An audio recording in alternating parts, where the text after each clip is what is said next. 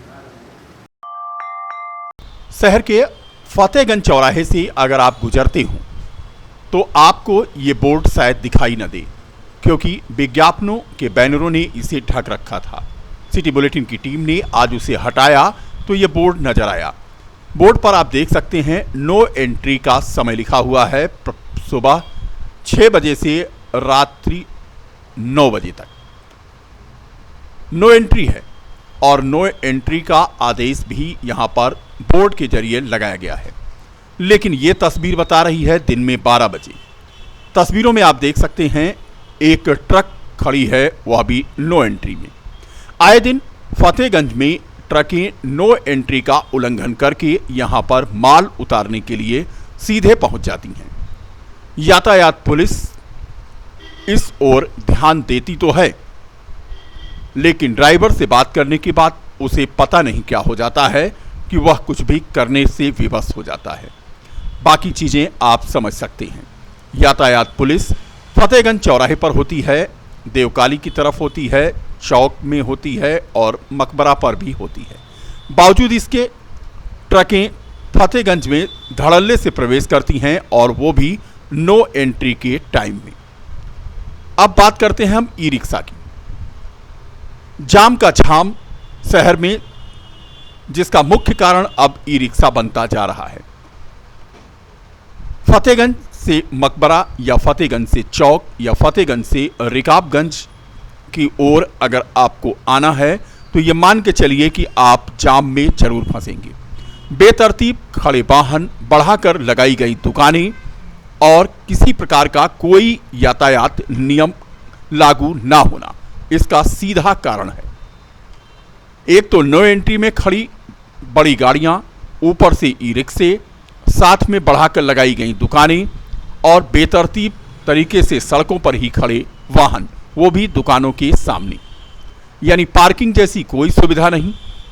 शहर अयोध्या, चौक हृदय स्थली, फतेहगंज प्रमुख मार्ग और बावजूद इसके यहाँ पर तस्वीरें आप जो देख रहे हैं, दुकानें बढ़ाकर लगाई गई हैं और दुकानों के सामने दोनों ही पटरियों पर वाहन खड़े रहते हैं। ऐसे में सड़क बचती है जो उस पर ई रिक्शा वालों ने कब्जा कर लिया है। हालत यह है कि फतेहगंज चौराहे की स्थिति अब यातायात पुलिस के बस की नहीं रह गई है। अब इस नो एंट्री के बोर्ड का क्या किया जाए? चारों तरफ से तारों से उलझा हुआ चौराहे पर फतेहगंज के लगा हुआ ये नो एंट्री का बोर्ड, जिस पर प्रातः 6 बजे से रात 9 बजे तक यहाँ पर नो एंट्री है, यह दर्शाता है। लेकिन बोर्ड इतना पतला है और ऊपर से तारों में उलझा है, जिस तरह से यातायात पुलिस उलझी है।